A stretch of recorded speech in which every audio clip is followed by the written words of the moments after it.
ਸਾਹਿਬ ਕਹਿੰਦੇ मैं उस अकाल पुरख ਦਾ दास आ तो मैनू रब ना समझियो, जो हमको परमेश्वर उच्च है, ਜਿਹੜੇ ਮੈਨੂੰ परमेश्वर ਕਹਿੰਦੇ ਨੇ, रब ਕਹਿੰਦੇ ਨੇ, ਕਹਿੰਦੇ ਤੇ ਸਭ ਨਰਕ ਕੁੰਡ में पर है, ਸਾਰੇ ਨਰਕਾਂ 'ਚ ਜਾਣ।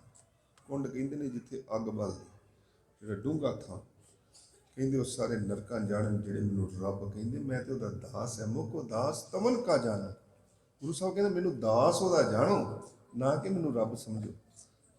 ਮੈਂ ਤੁਹਾਨੂੰ ਮੈਸੇਜ ਲੈ ਕੇ ਆਇਆ ਤੁਹਾਡੇ ਵਾਸਤੇ। ਹਰੀ परमात्मा ਤੁਹਾਨੂੰ ਇੱਕ ਪੰਥ ਬਣਾ ਕੇ ਤੁਹਾਨੂੰ परमात्मा ਦੇ ਨਾਲ ਜੋੜਨ ਵਾਸਤੇ ਆਇਆ। ਮੈਂ ਉਹਦਾ ਦਾਸ ਹੈ, ਨਾ ਕਿ ਮੈਂ ਰੱਬ ਹਾਂ। ਇਹ ਗੁਰੂ ਸਾਹਿਬ ਆਪਣੀ ਬਾਣੀ ਦੇ ਵਿੱਚ ਦਰਜ ਕਰ। मैं ਉਹਦਾ ਦਾਸ ਕਹਿੰਦੇ मैं तो जगत का तमाशा वेखण आया। मैं तो जुड़िया सी चुभी रही सुरत प्रभ। हाँ मैं जुड़िया सी, चित ना भयो हमरो, मेरा आउण नूं जी नहीं सी करदा। मैं जुड़िया सी रब नाल, मैनूं लिआंदा गया। किस तरह लिआंदा गया?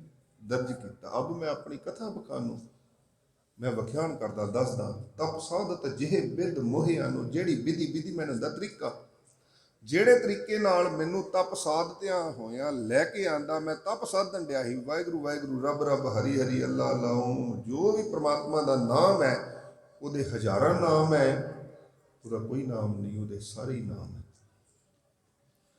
ਉਸ ਪ੍ਰਮਾਤਮਾ ਦੇ ਨਾਲ ਮੈਂ ਇੱਕਮਿਕ ਹੋਇਆ ਸੀ ਤੇ ਮੈਨੂੰ ਤਪ ਸਾਧਦਿਆਂ ਜਿਹੜੇ ਵਿਧੀ ਨਾਲ, ਜਿਹੜੇ ਤਰੀਕੇ ਦੇ ਨਾਲ ਲਿਆਂਦਾ, ਉਹ ਮੈਂ ਤੁਹਾਨੂੰ ਵਿਖਿਆਨ ਕਰਨ ਲੱਗਾ। ਗੁਰੂ ਸਾਹਿਬ ਜੀ ਆਪਣੀ ਕਲਮ ਦੇ ਨਾਲ ਇਹ ਲਿਖ ਰਹੇ। अब मैं अपनी कथा बखानो। तप साधत जिह बिद मोहियानो, हेमकुंड पर्वत है जगह जहाँ निशानियां दित्तियां, जिथे हेम हेम कहते ने बर्फ में, कुंड मैंने उदा चुबच्चा कह लो, डूंगा था कह लो। हेमकुंड पर्वत है जहाँ सप्त श्रृंग शोभत है, तहाँ सत चोटियां उत्थे दिखाई दिंदियां ने। बात सारियां नूं पता भी है संगत नूं। सब श्रृंग शोभत है तहाँ सप्त श्रृंग तह नाम कहावा, पंड राज जय जो कमावा तह हम अधिक तपस्या साधी। उत्थे बह के मैं बड़ा रब रब किया, तपस्या की।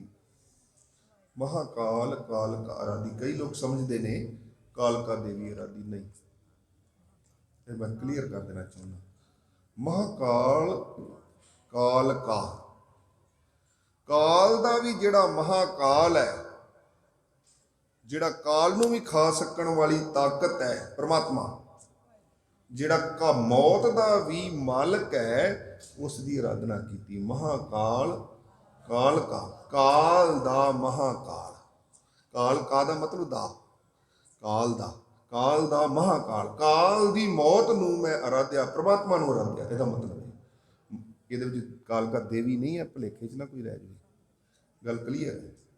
महाकाल काल का आराधी, ये विध करत तपस्या भयो, ये तरीका मेरा बन गया। तपस्या करद्या करद्या द्वैत एक रूप होए गए, दोवां दा एक। कबीर तू तू करता तू हुआ, मुझ में रहा न हूँ। जब आपा पर का मिट गया, पर का मिन बगाना, मिट गया जत देखा तत तू। परमात्मा नूं करद्या तू तू ते तू हो गया परमात्मा। द्वैत एक रूप होए गए, दोवें इस तरह यह भेद हो गए, परमात्मा में लीन हो गए। ये विद करत तपस्या भयो, द्वैते एक रूप वह गए। हुण ये ते महाराज ने अपनी दशा दसी कि मैं परमात्मा च लीन होया सी, एकमिक हो गया सी। ते तरीका किहड़ा जिहड़ा लियाउण दा, वो तरीका धरती ते वरत रिहा सी। तात मात, माता ते पिता, तात मात मुर, मुर मैंने मेरे, गुरु साहब लिखते मेरे माता ते पिता ने तात मात मुर अलख अराधा, जिहड़ा लखिया नहीं जाने वाला परमात्मा। एक लिखना हुंदा, एक लखना दसना हुंदा, ये दसिया नहीं जा सकता परमात्मा। तात मात मेरे माता ते पिता ने मुर अलख अराधा, परमात्मा नूं आराधना कीती। गुरु साहब गुरु तेग बहादुर साहब ओरे च बह के हरी हरी करते, रब रब करते ने, ते माता जी बाहर बैठे। किन्ने सालों बाद दर्शन दिते माता जी, वो बाहर रोटी दे देंगे, अंदर ही बैठ के रब रब। तात मात मुर अलख अरद, एवें नहीं भांडा बनाना पैंदा है, जो बनाना पैंदा है, फिर उस कोई वस्तु पैंदी है, उड्डा तकड़ा भांडा बनाना पैंदा। ਗੁਰੂ ਸਾਹਿਬ ਨੌਵੇਂ ਪਾਤਸ਼ਾਹ ਜੀ ਦੇ ਘਰੇ 34 ਸਾਲਾਂ ਦੇ ਬਾਅਦ ਬੱਚਾ ਹੋਇਆ ਤੇ ਤਪੱਸਿਆ ਕਰਕੇ ਇਸ ਤਰ੍ਹਾਂ ਐਡਾ ਤਗੜਾ ਭਾਂਡਾ ਬਣਾ ਲਿਆ। ਖੈਰ ਉਹਨਾਂ ਨੇ ਇੰਨੀ ਆਰਾਧਨਾ ਕੀਤੀ, ਕਿਉਂਕਿ ਏਡੀ ਵੱਡੀ ਸ਼ਕਤੀ ਨੂੰ ਚੱਲਣਾ ਕਿਹੜਾ ਸੌਖਾ ਹੈ। ਤਾਤ ਮਾਤ ਮੁਰ ਅਲਖ ਅਰਾਧਾ, ਬਹੁ ਵਿਧ ਯੋਗ ਸਾਧਨਾ ਸਾਧਾ। ਬਹੁਤ ਤਰੀਕਿਆਂ ਦੇ ਨਾਲ ਯੋਗ ਸਾਧਨਾ ਜਿਹੜੀਆਂ ਬਣਦੀਆਂ ਉਹ ਸਾਧਨਾ ਸਾਧੀਆਂ, ਉਹ ਰੱਬ ਰੱਬ ਕੀਤਾ। ਅਸੀਂ ਕਾਲੇ ਪੈ ਜਾਂਦੇ, ਕਾਲੇ ਨਹੀਂ ਪਏ। ਥੋੜੇ ਦਿਨ ਪਹਿਲਾਂ ਅਸੀਂ ਹਰੀਜਸ ਕੀਰਤਨ ਕਰਨ ਗਏ, ਅਰਦਾਸ ਕਰਾਉਣ ਵੀ ਡਏ ਆ ਬਾਬਾ ਜੀ ਦੇ ਕੋਲੋਂ। ਫੇਰ ਕਹੀ ਜਾਂਦੇ ਬਾਬਾ ਜੀ ਤੁਸੀਂ ਵੀ ਅਰਦਾਸ ਕਰ ਦਿਓ, ਸਾਡੇ ਘਰੇ ਬੱਚਾ ਹੋ ਜੇ, ਬੇਟਾ ਹੋ ਜੇ। ਮੈਂ ਦੱਸੋ ਕਰਨ ਡਿਆ ਇਹਦਾ ਮਾਲਕ ਬੈਠਾ ਹੈ, ਉਹਨੂੰ ਪਤਾ ਸਾਰਾ ਵੀ ਮੈਂ ਕੀ ਕਰਨਾ, ਕਦੋਂ ਕਰਨਾ, ਕਿੱਥੇ ਕਰਨਾ, ਕਿਸ ਢੰਗ ਦੇ ਨਾਲ ਕਰਨਾ, ਉਹਨੂੰ ਸਾਰਾ ਪਤਾ। ਖੈਰ ਅਸੀਂ ਡੋਲ ਜਾਂਦੇ ਹਾਂ, ਅਸੀਂ ਸਾਡੇ ਛੋਟੇ ਜੀਵ ਹੈ। ਗੁਰੂ ਸਾਹਿਬ 33-34 ਸਾਲ ਬਹਿ ਕੇ ਰੱਬ ਰੱਬ ਕਰਦੇ ਰਹੇ, ਮਾਤਾ ਜੀ ਵੀ ਕਰਦੇ ਰਹੇ। ਖੈਰ ਤਾਤ ਮਾਤ ਮੁਰ ਲਖ ਅਰਾਧਾ, ਬਹੁ ਵਿਧ ਯੋਗ ਸਾਧਨਾ ਸਾਧਾ। ਬਹੁਤ ਤਰੀਕਿਆਂ ਦੇ ਨਾਲ ਯੋਗ ਸਾਧਨਾ ਜਿਹੜੀਆਂ ਬਣਦੀਆਂ, ਯੋਗ ਭਗਤੀ ਬਣਦੀ ਹੈ। ਜਿੱਦਾਂ ਕੋਈ ਅਸੀਂ ਵਸਤੂ ਬਣਾਉਣ ਲੱਗਦੇ, ਉਹਦੇ ਵਾਸਤੇ ਯੋਗ ਪ੍ਰਬੰਧ ਕਰਨੇ ਪੈਂਦੇ। ਉਹ ਵਸਤੂ ਤਾਂ ਤਿਆਰ ਹੁੰਦੀ, ਸਬਜ਼ੀ ਬਣਾਉਣੀ, ਭਾਜੀ ਬਣਾਉਣੀ ਜਾਂ ਪ੍ਰਸ਼ਾਦਾ ਬਣਾਉਣਾ, ਕੁਛ ਵੀ ਤੁਸੀਂ ਬਣਾਉਂਦੇ ਹੋ ਉਹਦੇ ਵਾਸਤੇ ਪ੍ਰਬੰਧ ਸਾਰਾ ਹੁੰਦਾ। ਉਸੇ ਤਰ੍ਹਾਂ ਹੀ ਇਹ ਸਾਧਨਾ ਸਾਧੀਆਂ, ਸਾਰਾ ਪ੍ਰਬੰਧ ਕੀਤਾ ਭਗਤੀ ਦੇ ਰੂਪ ਦੇ ਵਿੱਚ। ਬਹੁ ਵਿਧ ਯੋਗ ਸਾਧਨਾ ਸਾਧੀ। ਤੇ ਅੱਗੇ ਮਹਾਰਾਜ ਕਹਿੰਦੇ ਤਿੰਨ ਜੋ ਕਰੀ ਅਲਖ ਕੀ ਸੇਵਾ। ਅਲਖ ਜਿਹੜਾ ਉਹੀ ਜਿਹਦੇ ਵਿੱਚ ਅਭੇਦ ਹੋਏ ਸੀ। ਮਾਤਾ ਪਿਤਾ ਨੇ ਜਿਹੜੀ ਅਲਖ ਦੀ ਸੇਵਾ ਕੀਤੀ ਤਾਂ ਤੇ ਭਏ ਪ੍ਰਸੰਨ ਗੁਰਦੇਵਾ। ਤਾਂ ਹੀ ਉਹ ਗੁਰੂ ਦੇਵਾ ਪ੍ਰਸੰਨ ਹੋਏ। ਕਿਹਨਾਂ ਦੇ ਉੱਤੇ? ਮਾਤਾ ਪਿਤਾ ਦੇ। ਕਿਹਨਾਂ ਦੇ ਪ੍ਰਸੰਨ ਹੋਏ? ਤੇ ਫਿਰ ਅਕਾਲ ਪੁਰਖ ਨੇ ਤਿੰਨ ਪ੍ਰਭ ਜਬ ਆਇਸ ਮੋਹਿ ਦੀਆ। ਫਿਰ ਆਇਸ ਦਾ ਆਗਿਆ, ਫਿਰ ਪ੍ਰਮਾਤਮਾ ਨੇ ਆਗਿਆ ਦਿੱਤੀ ਵੀ ਉਹ ਜੋੜਾ ਭਗਤੀ ਕਰ ਰਿਹਾ ਹੈ, ਉਹ ਰੱਬ ਰੱਬ ਕਰ ਰਿਹਾ ਹੈ, ਤੁਸੀਂ ਉੱਥੇ ਜਾਓ, ਉੱਥੇ ਪ੍ਰਕਾਸ਼ ਕਰੋ।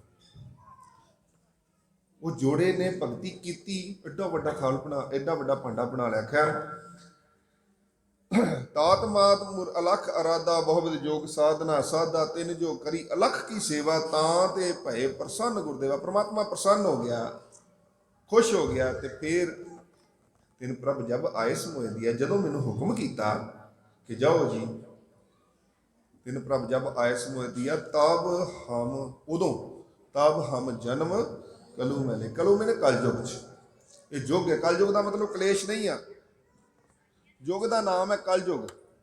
ਕੱਲੂ ਗੁਰੂ ਸਾਹਿਬ ਨੇ ਲਿਖਿਆ ਅਬ ਕੱਲੂ ਆਏ ਹੋਰੇ। ਕੱਲੂ ਦਾ ਨਾਮ ਹੈ, ਯੁੱਗ ਦਾ ਨਾਮ ਹੈ। ਯੁੱਗ ਦਾ ਨਾਮ ਹੈ ਸੱਤ ਹੈ। ਸੱਤ ਯੁੱਗ, ਤ੍ਰੇਤਾ ਯੁੱਗ, ਦੁਆਪਰ ਯੁੱਗ, ਕਲ ਯੁੱਗ ਦਾ ਨਾਮ ਹੈ ਕਲ। ਇਸ ਕਲਯੁਗ ਦੇ ਸਮੇਂ ਦੇ ਅੰਦਰ ਪ੍ਰਮਾਤਮਾ ਨੇ ਜਨਮ ਲਿਆ। ਤਬ ਹਮ ਜਨਮ ਕਲੂ ਮੈਨੇ। ਤਿੰਨ ਪ੍ਰਭ ਜਬ ਆਇਸ ਮੋਹਿ ਦੀਆ, ਜਦੋਂ ਮੈਨੂੰ ਸੱਜਣਾ ਕੀਤਾ, ਭੇਜਣਾ ਕੀਤਾ, ਆਗਿਆ ਦਿੱਤੀ, ਤਾਂ ਮੈਂ ਇੱਥੇ ਆਇਆ ਹੈ। ਮੈਂ ਤੇ ਜਗਤ ਦਾ ਤਮਾਸ਼ਾ ਵੇਖਣ ਆਇਆ ਹੈ। ਉਹਨਾਂ ਨੇ ਇਹਨੂੰ ਤਮਾਸ਼ਾ ਕਿਹਾ ਹੈ। ਜਿਹੜਾ ਪ੍ਰਮਾਤਮਾ ਦਾ ਬਣਾਇਆ ਹੋਇਆ ਖੇਲ ਹੈ, ਇਹ ਜਿਹੜਾ ਰਚਾਇਆ, ਕੁਦਰਤੀ ਦਾ ਖੇਲ ਰਚਾਇਆ, ਇਹ ਪ੍ਰਮਾਤਮਾ ਦਾ ਬਣਾਇਆ ਹੋਇਆ ਖੇਲ ਆ। ਇਹਨੂੰ ਕਹਿੰਦੇ ਮੈਂ ਇਸ ਤਮਾਸ਼ੇ ਨੂੰ ਵੇਖਣ ਆਇਆ, ਮੇਰਾ ਇਹਦੇ ਨਾਲ ਲਗਾਵ ਕੋਈ ਨਹੀਂ, ਮੈਂ ਇਹਦੇ 'ਚ ਫਸਣ ਨਹੀਂ ਆਇਆ, ਮੈਂ ਇੱਥੇ ਭੰਡਾਰੇ ਨਹੀਂ ਜਮ੍ਹਾਂ ਕਰਨ ਆਇਆ, ਜਾਂ ਮੈਨੂੰ ਇਹਦੇ ਨਾਲ ਕੋਈ ਇੰਟਰਸਟ ਨਹੀਂ ਆ, ਖਿੱਚ ਨਹੀਂ ਮੇਰੀ ਇੱਥੇ, ਮੇਰਾ ਦਿਲ ਨਹੀਂ ਸੀ ਕਰਦਾ ਆਉਣ ਨੂੰ। ਮੇਰੀ ਖਿੱਚ ਤੇ ਉੱਥੇ ਚੁਭੀ ਰਹੀ ਸੁਰਤ ਪ੍ਰਭ ਚਰਨਨ ਮੈਂ, ਚਿੱਤ ਨਾ ਭਇਓ ਹਮਰੋ ਅਮਨ। ਦੇਖੋ ਜਿੰਨੇ ਸਾਰੀਆਂ ਆਨੰਦ ਦੀਆਂ ਚੀਜ਼ਾਂ ਬਣਾਈਆਂ, ਟੌਪ ਆਫ ਆਨੰਦ ਕਹਿ ਲਓ, ਹਰ ਇੱਕ ਚੀਜ਼ ਦਾ ਲਾਸਟ ਪੁਆਇੰਟ ਜਿੱਥੇ ਜਾ ਕੇ ਬੰਦੇ ਨੂੰ ਆਨੰਦ ਆ ਜਾਂਦਾ, ਜਿਵੇਂ ਕਹਿ ਲਓ ਹਰ ਇੱਕ ਚੀਜ਼ ਦਾ, ਹਰ ਇੱਕ ਚੀਜ਼ ਦਾ ਜਿਸ ਪ੍ਰਮਾਤਮਾ ਨੇ ਉਹ ਆਨੰਦ ਪੈਦਾ ਕੀਤਾ, ਉਸ ਪ੍ਰਮਾਤਮਾ ਨਾਲ ਜੁੜਿਆ ਫਿਰ ਤੇ ਭਰੇ ਹੀ ਹੈ। ਜੇ ਬੰਦਾ ਉਸ ਪ੍ਰਮਾਤਮਾ ਨਾਲ ਜੁੜਿਆ ਤੇ ਸਾਰਾ ਹੀ ਆਨੰਦ ਹੋ ਗਿਆ। ਉਹ ਤੇ ਭਰੇ ਸੀ, ਉਹਨਾਂ ਨੂੰ ਤਾਂ ਕਿਸੇ ਚੀਜ਼ ਦੀ ਇੱਛਾ ਹੀ ਨਹੀਂ ਸੀ, ਪਰ ਉਹਨਾਂ ਨੇ ਜਨਮ ਇੱਥੇ, ਉਹਨਾਂ ਦੇ ਮਾਤਾ ਪਿਤਾ ਨੇ ਭਗਤੀ ਕੀਤੀ ਤਾਂ ਉਹਨਾਂ ਨੇ ਇੱਥੇ ਜਨਮ ਲਿਆ। ਕਹਿੰਦੇ ਮੇਰਾ ਆਉਣ ਨੂੰ ਤੇ ਜੀ ਨਹੀਂ ਸੀ ਕਰਦਾ, ਪਰ ਚਿੱਤ ਨਾ ਭਇਓ ਹਮਰੂ ਆਮਨ ਕਹਿ ਚੁਭੀ ਰਹੀ, ਕਿਉਂਕਿ ਮੈਂ ਪ੍ਰਮਾਤਮਾ ਆਨੰਦ ਦੇ ਵਿੱਚ ਹੀ ਆਨੰਦ ਹੋਇਆ ਸੀ। ਚਿੱਤ ਨਾ ਭਇਓ ਹਮਰੋ ਆਮਨ ਕਹਿ ਚੁਭੀ ਰਹੀ ਸੁਰਤ ਪ੍ਰਭ ਚਰਨਨ ਮੈਂ। ਕਹਿੰਦੇ ਪਰ ਮੈਨੂੰ ਜਿਹੜਾ ਜਨਮ ਦਿੱਤਾ ਹੈ ਨਾ, ਉਹ ਇਸ ਕਰਕੇ ਕਿਹਾ ਹੈ ਕਿ ਤੁਸੀਂ ਖਾਲਸਾ ਪੈਦਾ ਕਰਨਾ, ਪੰਥ ਚਲਾਉਣਾ ਹੈ। ਰਸਤਾ ਚਲਾਉਣਾ। ਗੁਰੂ ਨਾਨਕ ਸਾਹਿਬ ਪਾਤਸ਼ਾਹ ਤੋਂ ਸਿੱਖ ਬਣਦੇ ਬਣਦੇ ਫਿਰ ਅੰਮ੍ਰਿਤ ਛਕਾਇਆ ਇਹਨਾਂ ਨੇ। ਇਹ ਸਾਰੀ ਖੇਡ ਹੈ। ਉਹ ਖੇਡ ਦੇ ਵਿੱਚ ਗੁਰੂ ਸਾਹਿਬ ਜੀ ਕਹਿ ਰਹੇ ਆ ਕਿ ਮੈਂ ਜਗਤ ਦਾ ਤਮਾਸ਼ਾ ਵੇਖਣ ਵਾਸਤੇ ਇਸ ਧਰਤੀ ਤੇ ਆਇਆ, ਮੈਨੂੰ ਹੋਰ ਚੀਜ਼ਾਂ ਨਾਲ ਲਗਾਵ ਕੋਈ ਨਹੀਂ। ਤੁਸੀਂ ਉਹਦਾ ਦਿਨ ਮਨਾ ਰਹੇ ਹੋ ਰਲ ਮਿਲ ਕੇ, ਗੁਰੂ ਸਾਹਿਬ ਜੀ ਦਾ ਆਗਮਨ ਪੁਰਬ ਮਨਾ ਰਹੇ ਹੋ। ਸਾਨੂੰ ਆਗਮਨ ਪੁਰਬ ਮਨਾਉਣ ਦਾ ਸਾਡਾ ਇਹ ਬੈਨੀਫਿਟ ਹੈ ਕਿ ਅਸੀਂ ਪ੍ਰਮਾਤਮਾ ਦੇ ਮਾਰਗ ਨੂੰ ਇੱਕ ਕਦਮ ਹੋਰ ਵੱਧ ਰਹੇ, ਕਿਉਂਕਿ ਸਾਨੂੰ ਸਾਰਿਆਂ ਨੂੰ ਮਨੁੱਖਾ ਦੇ ਹੀ ਪ੍ਰਮਾਤਮਾ ਨੂੰ ਮਿਲਣ ਵਾਸਤੇ ਮਿਲੀ ਹੈ। ਭਾਈ ਪ੍ਰਾਪਤ ਮਾਨੁਖ ਦੇਹਰੀਆ ਗੋਬਿੰਦ ਮਿਲਣ ਕੀ ਇਹ ਤੇਰੀ ਬਰੀਆ ਵਾਰੀ ਮਿਲੀ ਹੈ। ਪ੍ਰਮਾਤਮਾ ਦੇ ਨਾਲ ਇੱਕਮਿਕ ਹੋਣ ਦੀ ਇਸ ਭਾਂਡੇ ਨਾਲ ਹੀ ਹੋਇਆ ਜਾ ਸਕਦਾ। ਇਸ ਸਰੀਰ ਨਾਲ ਆਪੇ ਭਾਂਡੇ ਸਾਜੀਆਂ, ਇਸ ਸਰੀਰ ਦੇ ਨਾਲ ਹੋਇਆ ਜਾ ਸਕਦਾ। ਮਹਾਰਾਜ ਕਹਿੰਦੇ ਭਾਂਡਾ ਧੋਏ ਬੈਸ ਧੂਪ ਦੇਵੋ, ਤਉ ਦੂਧੇ ਕੋ ਜਾਓ, ਦੂਧ ਕਰਮ ਪੁਨ ਸੁਖ ਸਮਾਇਨ, ਹੋਏ ਦਰਾਜ ਜਮਾਵੋ, ਜਪੋ ਤਾਂ ਇੱਕੋ ਨਾਮਾ। ਪ੍ਰਮਾਤਮਾ ਦਾ ਨਾਮ ਜਪ ਕੇ ਪ੍ਰਮਾਤਮਾ ਹੋ ਜਾਣਾ, ਵਾਹਿਗੁਰੂ ਵਾਹਿਗੁਰੂ ਕਹਿ ਕੇ ਵਾਹਿਗੁਰੂ ਹੋ ਜਾਣਾ। ਤੁਸੀਂ ਇੱਥੇ ਬੈਠ ਕੇ ਸਵੇਰ ਦੀ ਹਾਜ਼ਰੀ ਭਰ ਰਹੇ ਹੋ, ਸਰੀਰ ਥੱਕਿਆ ਹੋਏਗਾ ਪਰ ਮਨ 'ਚ ਚਾਹ ਵੀ ਆ ਤੇ ਮਨ 'ਚ ਥੋੜ੍ਹੀ ਜਿਹੀ ਥਕਾਵਟ ਕਰਕੇ ਮਜਬੂਰੀ ਵੀ ਹੈ। ਮੈਂ ਸਮਾਪਤੀ ਕਰ ਦੇਣੀ ਇਸ ਤੋਂ ਬਾਅਦ ਹੈ।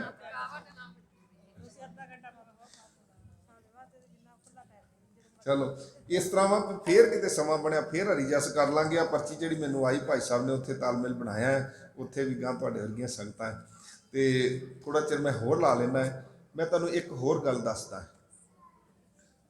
ਇਹ ਗੁਰੂ ਸਾਹਿਬ ਦੀਆਂ ਹੀ ਬਾਤਾਂ ਹੈ, ਆਪਣੀ ਕੋਈ ਨਹੀਂ। ਹੁਣ ਭਾਂਡਾ ਨੂੰ ਸਹੀ ਕਿੱਦਾਂ ਕਰਨਾ, ਨਾਮ ਜਪ ਕੇ ਹੀ ਸਹੀ ਹੁੰਦਾ ਹੈ, ਹੋਰ ਕੋਈ ਰਸਤਾ ਨਹੀਂ, ਹੋਰ ਕੋਈ ਰਸਤਾ। परमात्मा की बाणी गुरु का मार्ग है, परमात्मा की बाणी गुरु का मार्ग है। मार्ग मतलब नक्शा रस्ता। हुण मैं कुरुक्षेत्र तो इत्थे आया तो किसी रस्ते नूं फॉलो करके आया, किसी रस्ते नूं वेख के आया ना, किसी रस्ते ते चल के आया। जे मैं वो रस्ते तो उल्ट बन्ने मुड़ जाता तो गलत थां पहुंच जाना सी। इस करके जिस तरह गुरु कहते हैं, गुरु साहब दसदे वो बाणी नक्शा है, रस्ता है, मार्ग है, वो मुताबिक असीं चलांगे तो रब दे घर पहुंच जाएंगे। जो असीं गुरु की बाणी के मुताबिक असीं तुरांगे रब के घर पहुंच जाएंगे, पक्की गल, क्योंकि वो नक्शा सही है। वो मुताबिक जीवन जीवना। वो कहता झूठ ना बोलो, ठगी ना मारो, बुरा ना करो, दूजिया का हक ना मारो, बड़ा कुछ है। देखो असी इत्थे लैसन लैन वास्ते आए हैं, वो क्वेश्चन आंसर करने, असी पूछना मन नूं भी असी आ सवेर का सुनिया कि साडा सिलेबस ये बेनीफिट की है, लॉस की है, सारा समझना। विचार है गुरु की बाणी, बाणी बिरलो विचार से। मतलब कहते कोई बिरला ही बाणी नूं विचारदा है। ते नाल लिख दिता जे को, क्यों भाई साहब जी, जे को गुरमुख होए, क्योंकि उन्होंने इंटरस्ट ही तां पैदा होंदा है जदों वो गुरमुख पद वल नूं तुरिया जा रहा होंदा जां गुरमुख बन गया होंदा। ते गुरमुख वो होंदा है जिहदे अंदरों त्रै गुण माया निकल जाती। असीं हर एक नूं गुरमुख कह दिंदे, उन्होंने सर्टिफिकेट नहीं मिलिया। गुरमुख का सर्टिफिकेट जिहदे अंदरों रजो तमो सतो गुण निकल गया है, वो गुरमुख है। कि जे वो गुरमुख नहीं है तो फिर वो की है। असीं भुलेखे च रह जाने किसी वेले, सानू झूठा कोई आण के कहते तू तो पास हो गया, पास होइए ही ना, तो असीं एवें सर्टिफिकेट विखाउंदे फिरीए मैं पास हो गया, तो पास है ही नहीं तो सीट किद्दां मिलेगी। सानू गुरमुख बनना पएगा, सानू दसम पातशाह वाली गल लगाव नहीं रखना पएगा, परमात्मा वाल लगाव रखना पएगा। वो एकमिक होना पएगा। दुनिया मगर मगर भजी फिरेगी आपे ही, कहने की लोड़ नहीं।